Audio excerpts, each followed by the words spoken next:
c'est pas ce qui m'importe. Mais Diomaye en tant qu'institution, on doit être valorisé. D'accord. Doit être mis à la place qu'il mérite. Raison pour laquelle, par exemple, je défends cela. C'est-à-dire que tout aujourd'hui, en faisant ces tournées économiques, moi je l'avais dit la dernière fois, man ko ñi ngi artu que visite bi doon visite économique mais pas visite politique. Politique, oui.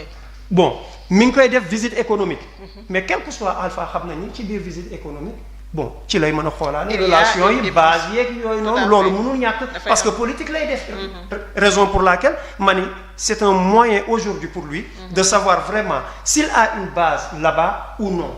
Et s'il n'en a pas, s'il vient par exemple, il n'a qu'à faire, comment je dirais encore D'accord. Bon, il n'a qu'à les renvoyer. Ah oui? Bien sûr, mais Sonko ne travaille pas pour lui. C'est lui-même qui l'a dit. Je n'ai pas la même vision que le président de la République et je ne travaille pas pour le président de la République. D'autres me disent qu'il a raison parce qu'il travaille pour le Sénégal. Je leur dis, mais donc, le président Diomaye ne travaille pas pour le Sénégal. C'est-à-dire que c'est la vision du chef de l'État que le Premier ministre doit exécuter. Et c'est ce qu'il doit défendre. D'accord. Il doit l'accepter pour continuer à cheminer avec lui. Qu'il ne l'accepte pas, qu'il se mette à côté, qu'il dégage. C'est juste ça. Alors, daaw de lu mu xat-xat nga dugal Sonko dégage. Pape Ibrahima. Oui, dégg nga li nga xamante ne ni moom la daaw la wax. Avant de revenir sur ça, je crois que je voudrais juste apporter quelques précisions. Wow. Parce que xam nga man moom je marche sur du factuel. Alors nee na taux de chômage bi dafa yokk au Sénégal. Man je me base juste sur les chiffres de l'ANSD. Et je veux vraiment qu'on soit factuel. En 2024, en 2023, le taux 23-24, le taux de chômage au Sénégal était de 20%. Tout à fait. Li ma wax nii c'est quelque chose qui est vérifié, qui est vérifiable. Le taux de chômage au Sénégal était de 20%. Aujourd'hui, en 2025, le taux de chômage au Sénégal est de 18%. Ah bon? Oui. Bon, maintenant, comme c'est sur des facteurs là, en fait. Quoi. Je ne dis pas que moi, je ne dis pas de mais en tout cas, chiffres, il y a ANSD, on nous a dit que sur 2024, le taux de chômage était de l'ordre de 20%. Sur 2025, le taux de chômage est de 18%. Donc, dire que le chômage est fait au Sénégal, c'est vraiment en porte-à-faux avec les ANSD, le public. Précision, là, pour qu'on def. Précision, il a parlé que il a dit que Diomaye, on a une base politique. Quand on parle de base politique, on parle politique. C'est que je veux juste qu'on reste sur les termes. Le président a parlé de tournée économique. Il n'a pas parlé de tournée politique. D'accord. Donc, quoi tournée politique, moi, ou base politique. Mais tournée politique également, il n'y a qu'une dimension. Non, non, d'abord, moi, aujourd'hui, le président doit tourner économique à Kaolack. Absolument. Toute la République, tout le monde.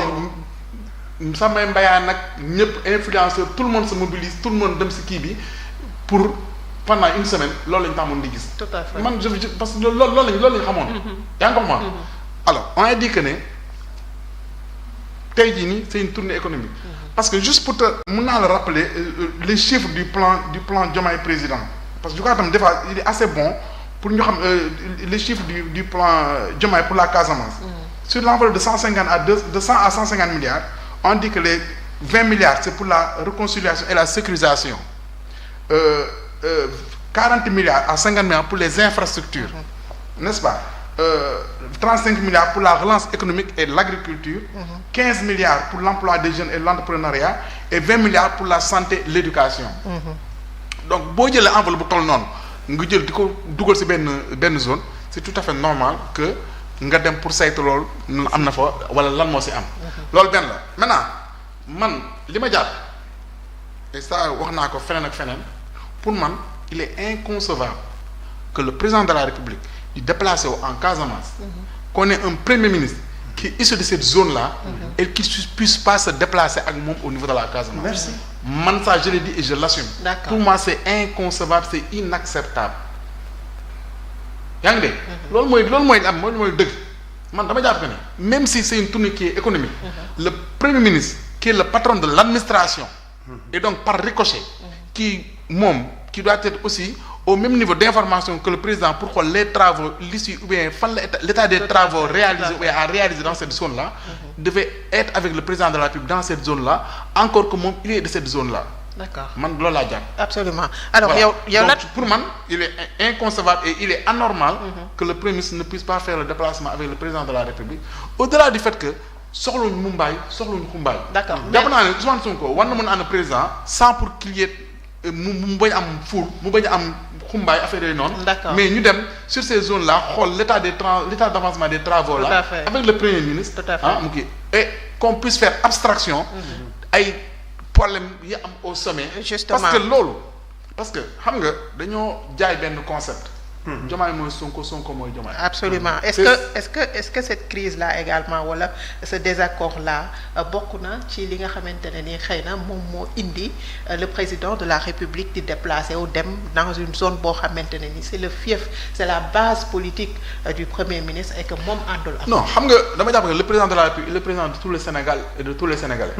amul sens interdit du Sénégal. tout à fait. yaa ngi dégg. ni mu waree dem Casamance parce que pour man c'est tellement symbolique parce que tout ce que la Casamance a vécu coono bi Casamance dund yëpp. avec li Casamance am yëpp c'est tout à fait normal que pour man légitime mu njëkkee Casamance pour loolu et parce que d'autant plus que boo xoolee sur tout le Sénégal c'est la seule zone boo xam ne lancé nañu plan bu particulier plan bu exceptionnel boobu noonu. donc pour moi c'est quelque chose qui était tout à fait normal. maintenant comme je disais dañu jaay ne Diomaye mooy Sonko Sonko mooy Diomaye. mais qu'on ait l'honnêteté de dire qu'aujourd'hui Diomaye de Sonko Sonko de Diomaye. merci. il faut être honnête avec les Sénégalais et avec nous-mêmes. tey li ma jàpp mooy tey jii nii Sonko mooy Sonko Diomaye mooy Diomaye mais Diomaye mooy Sonko loolu moo amatul. ça n'existe pas. non D'accord. il faut avoir vraiment l'honnêteté de regarder les Sénégalais en face et leur dire que loolu amul. maintenant leen moo am état xamul xarit xamul ndey xamul baay. et si on se rappelle le président Bassirou Diomaye Faye il avait dit que man ak Sonko duñ ay xarit. il faut ñu fàttali loolu.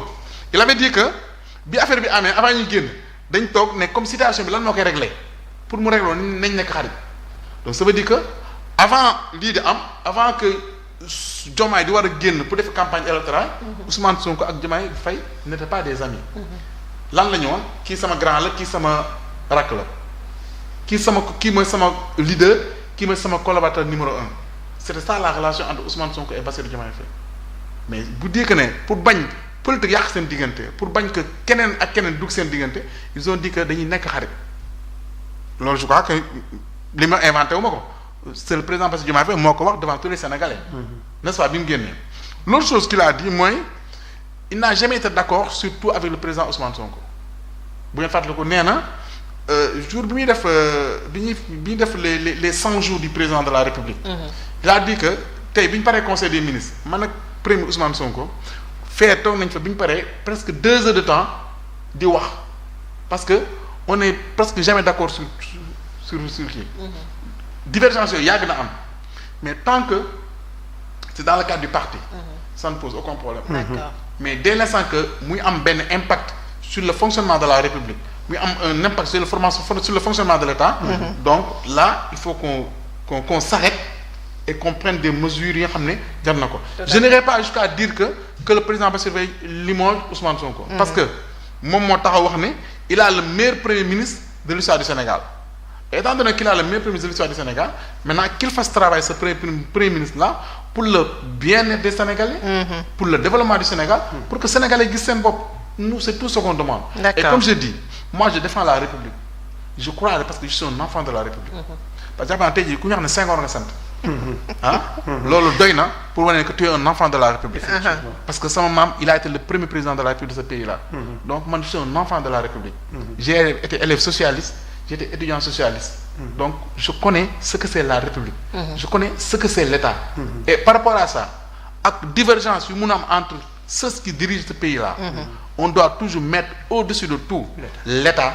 On doit mettre au-dessus de tout la République. Absolument. On doit mettre au-dessus de tout l'intérêt du Sénégal et des Sénégalais. d'accord dinaa dellu si waat ak yow ci crise boobu nga xamante ne ni moom la ñu nemmee ko au sein de l'exécutif dafa am loo ci bëgg a yokk. effectivement ay ca yow laay déglu. man j'ajouterai juste que ni maanaam on ne peut pas concevoir aujourd'hui bon le niveau par exemple le niveau auquel ce pays a été rabaissé depuis l'avènement par exemple du nouveau régime. Pourquoi tout ça? Parce que à cause du Premier ministre qui n'a cessé de dire des